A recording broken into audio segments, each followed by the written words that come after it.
राधे राधे, हरे कृष्णा। सभी खुश रहें, स्वस्थ रहें।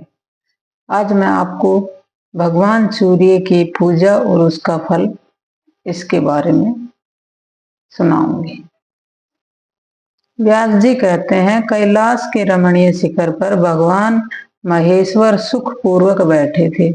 इसी समय स्कंद ने उनके पास जा पृथ्वी पर मस्तक टेककर उन्हें प्रणाम किया और कहा, नाथ, मैं आपसे रविवार आदि का यथार्थ फल सुनना चाहता हूँ। महादेव जी ने कहा, बेटा, रविवार के दिन मनुष्य व्रत रहकर सूर्य को लाल फूलों से अर्घ दे और रात को हविष्यान्न भोजन करे। भोजन करने से वह कभी स्वर्ग से भ्रष्ट नहीं होता। रविवार का व्रत परम पवित्र और हितकर है। वह समस्त कामनाओं को पूर्ण करने वाला है, पुण्यप्रद, ऐश्वर्यदायक, रोगनाशक और स्वर्ग तथा मोक्ष प्रदान करने वाला है। यदि रविवार के दिन सूर्य की संक्रांति तथा शुक्ल पक्ष की सप्तमी हो तो उस दिन किया हुआ व्रत, पूजा और जप सब अक्षय होता है। शुक्ल पक्ष के रविवार को ग्रहपति सूर्य की पूजा करनी चाहिए। हाथों में फूल ले लाल कमल पर विराजमान, सुंदर गिरवा से सुशोभित, रक्त वस्त्रधारी और लाल रंग के आभूषणों से विभूषित भगवान सूर्य का ध्यान करें और फूलों को सूंघकर ईशान कोण की ओर फेंक दे।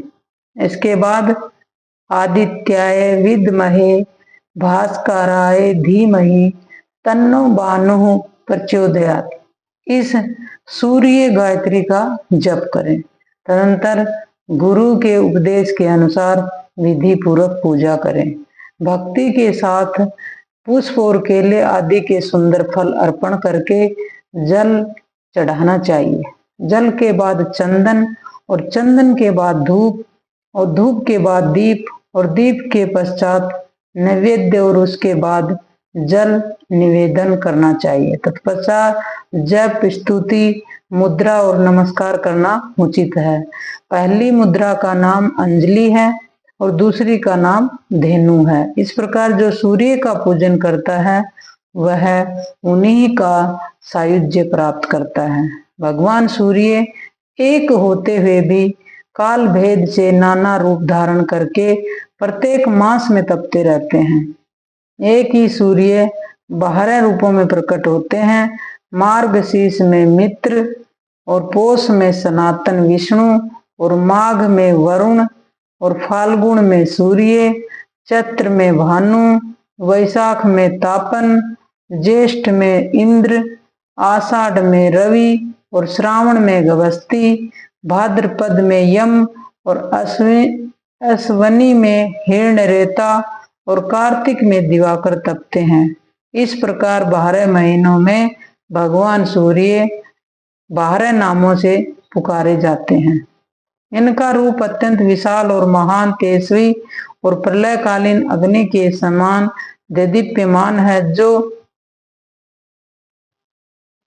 इस प्रसंग का नित्य पाठ करता है उसके शरीर में पाप नहीं रहता, उसे रोग, दरिद्रता और अपमान का कष्ट भी कभी नहीं उठाना पड़ता। वह क्रमशः यश, राज्य, सुख और अक्षय स्वर्ग प्राप्त करता है। सभी को राधे राधे।